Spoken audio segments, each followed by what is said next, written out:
Ik ben inderdaad veranderd van functie. Ik was altijd voorzitter van de Bondsraad. En de Bondsraad is het ledenparlement van Oenkebon.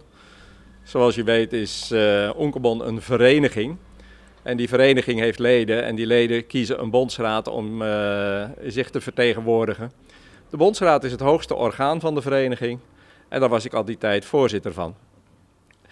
Er viel een gat in de directie, want Erik Boy die zei als ik 75 word dan stop ik met voorzitterschap van Oenkebon. Dat heeft hij ook gedaan in maart en wij zochten sindsdien een voorzitter voor de directie. Die functies kunnen niet gecombineerd worden met voorzitter van de Bondsraad, want de Bondsraad is het toezichthoudend orgaan op de directie, dus dat kan niet gecombineerd worden.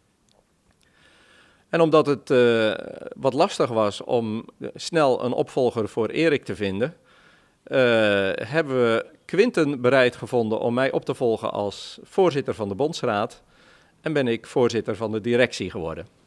En ik had al heel veel te maken met de directie als coördinator. Dat was een nevenfunctie die wel te combineren was met het voorzitterschap van de Bondsraad. En ik heb gezegd, jongens, dat doe ik voor een jaar, want het wordt tijd voor nieuw bloed in Oenkebon. Dus wij hebben nu nog een jaar de tijd om een nieuwe voorzitter te vinden. En daar zijn we druk naar op zoek.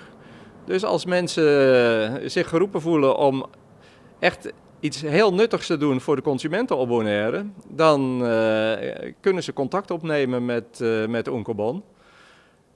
Dat kan via e-mail op secretariaat@oenkebon.org. En je kunt ook persoonlijk contact opnemen met een van de mensen waarvan bekend is. Erik Boy is nog steeds wel betrokken bij Oenkebon. Hij doet nog steeds de voorlichting voor Oenkebon. Dus wat dat betreft is het wel bijzonder dat ik dat nu rechtstreeks doe.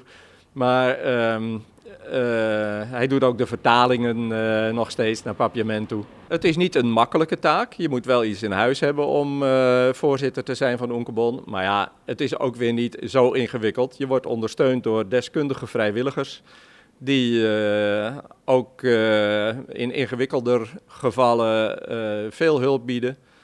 We hebben een jurist in huis die heel veel hulp biedt, zoals bijvoorbeeld nu bij de ticketactie voor refund.